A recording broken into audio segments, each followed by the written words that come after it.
definitivamente otros temas en nuestra bandeja informativa. Hoy el presidente Andrés Manuel López Obrador retoma un tema que nosotros abordamos la semana pasada aquí en Sin Censura, cuando entrevistamos al activista contra la desinformación desde España, me llamó mucho la atención que el presidente haya retomado este tema de CLS Strategies, y te lo pregunto a ti porque estos personajes son los que echarían a andar pues la guerra híbrida, mi querido Daniel, desde el extranjero, con estas organizaciones, con estas empresas que han metido la mano y que han hecho el trabajo sucio en diferentes países, como el caso de México, Daniel.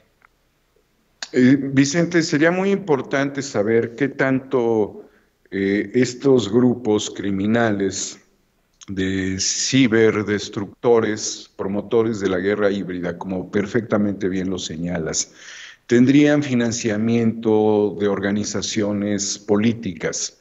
Esto, Vicente, ha generado muertes en muchas partes del mundo, porque la promoción intervencionista de los grupos de la guerra híbrida tecnológica, de la ciberguerra, en la parte de guerra híbrida cibernética, las desestabilizaciones causan mucho daño. Entonces, los intereses económicos han estado muy expuestos en el medio de los tránsitos sociales, sobre todo en países latinoamericanos.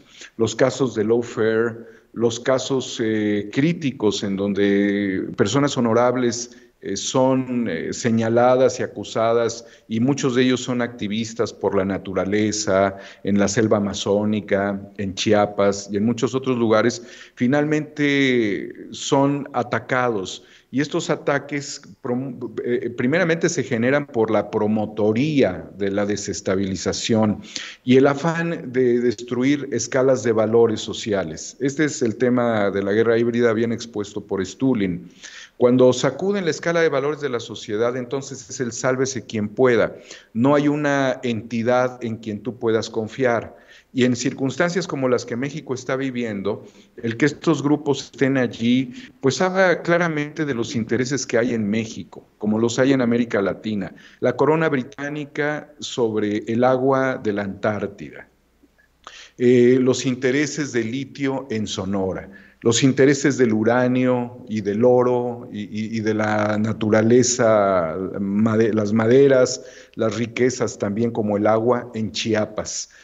Todo lo que nosotros podemos ver es a través de estos grupos el intento de balcanización, la urgencia de rupturas. En su momento, Vicente, cuando yo le expuse al presidente de la República la circunstancia de la guerra híbrida, me faltó un poco más de humildad en el comentario. Te voy a decir por qué.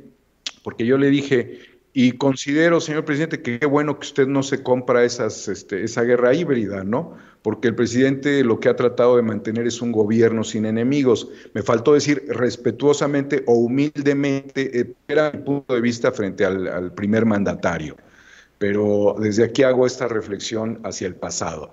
El presidente no ha querido comprar la guerra híbrida porque sabe que es algo sumamente riesgoso, pero ha mencionado a organizaciones y a internacionales, fundaciones como Kellogg. Sabemos que los Rockefeller, los Kellogg's, los Clinton, los Bush, la Casa Real Británica, los Rothschild, en general son los intereses más depredadores planetarios, a los cuales no les interesa, Vicente, en ningún momento negociar con un gobierno, y menos les interesa negociar con un gobierno como el mexicano, bajo los acuerdos políticos del modelo de Estado-Nación republicana que tenemos.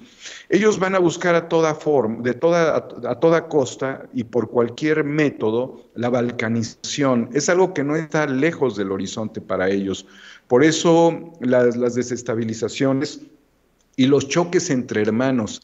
Realmente el Rápido y Furioso, todas estas operaciones, Mérida, la guerra contra el narco de Calderón, que todo es una simetría, es parte de la balcanización, porque llegamos a un punto en donde estamos peleando vecinos contra vecinos, hermanos contra hermanos.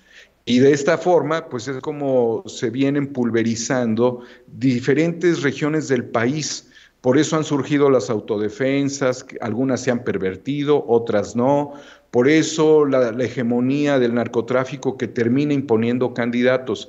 De allí, Vicente, que dándole la vuelta a todo esto de la desestabilización, de la guerra cibernética, promovida por estas y otras organizaciones, es que llegamos a un punto central. ¿Quiénes van a presidir los partidos políticos con una capacidad superlativa para el momento actual de la guerra híbrida? ¿Quiénes tienen la capacidad no solamente de verlo desde un punto de vista técnico, sino también a ras de suelo? Porque te van a llegar candidatos de todo. ¿Tú crees que los calderonistas, aún sin registro, no van a vender su capital político de manera regional o de manera abierta a nivel nacional? Estas son agendas, son como papeles tóxicos que manejaron durante todas estas crisis los banqueros financistas, de empaquetar, así como registros o afiliaciones, empaquetar deuda impagable, ¿no? Pero revendida bajo un nuevo nombre, bajo una nueva forma. Entonces, nosotros debiéramos considerar, es contradictorio decirlo de esta manera, pero como sabemos que muchos de estos registros no son plenos, no son reales y no son transparentes, hay toxicidad. Entonces son activos tóxicos a la venta. ¿Sí? Para ellos el voto de la gente son commodities, son operaciones financistas, por eso los esquemas como se han venido manejando. Y va a empezar la promotoría de la venta y de la infiltración, como ya sucedió en Morena. O sea, ¿de dónde estaba Sosa Castellán? ¿En qué partido? ¿Qué coordinación parlamentaria tenía? ¿En qué congreso estaba esa coordinación parlamentaria y cuáles eran las operaciones financieras que realizaba? Morena tiene que responder a todo esto, ¿no? Nadie es impoluto y además todos son vulnerables. El mismo INE ha sido hipervulnerado. De allí la importancia, Vicente, de lo que se está jugando en este momento en el terreno político en México. Mi querido Daniel, no sé si